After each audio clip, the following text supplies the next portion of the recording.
Vote গণনার ঠিক আগের দিন বড়সড় চাঞ্চল্য। রাস্তার ওপর ছড়িয়ে ছিটিয়ে পড়ে রয়েছে ভিভিপ্যাট স্লিপ।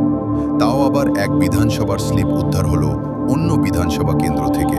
চাঞ্চল্যকর এই ঘটনাটি ঘটেছে উত্তর ২৪ পরগনার মধ্যম গ্রামে।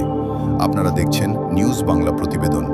আনন্দবাজার অনলাইনের প্রতিবেদন অনুযায়ী রবিবার মধ্যমগ্রাম বিধানসভা এলাকার নীলগঞ্জ সুভাষনগর মোড়ের একটি পেট্রোল পাম্পের সামনে বেশ কিছু ভিভিপ্যাট স্লিপ পড়ে থাকতে দেখা যায়। অবাক করার মতো বিষয় হলো, এই স্লিপগুলি মধ্যমগ্রামের নয়, বরং নোয়াপাড়া বিধানসভা কেন্দ্রের। তৃণমূলের দাবি, এক দলীয় কর্মী প্রথমে বিষয়টি লক্ষ্য করেন এবং তৎক্ষণাৎ দলকে খবর দেন। ভাইরাল হওয়া ছবি ও ভিডিওতে দেখা যাচ্ছে, যার সত্য নিউজ বাংলা যাচাই করেনি। নোয়াপাড়া বিধানসভার বিভিন্ন রাজনৈতিক দলের প্রতীক এবং প্রার্থীদের নাম সম্বলিত ওই স্লিপগুলি রাস্তার ওপর যত্রতত্র ছড়িয়ে রয়েছে।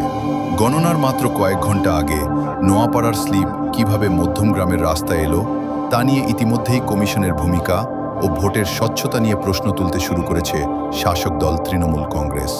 যদিও এই বিষয়ে নির্বাচন কমিশনের পক্ষ থেকে এখনও পর্যন্ত কোনো আনুষ্ঠানিক প্রতিক্রিয়া পাওয়া যায়নি। গণনার আগের এই ঘটনায় উত্তেজনা ছড়িয়েছে জেলা জুড়ে। সাধারণ মানুষের মনেও দানা বাঁধছে প্রশ্ন, ঠিক কী ঘটেছিল সেদিন? স্রেফ গাফিলতি, নাকি এর পেছনে লুকিয়ে অন্য কোনো কারণ? উত্তর খুঁজছে রাজনৈতিক মহল।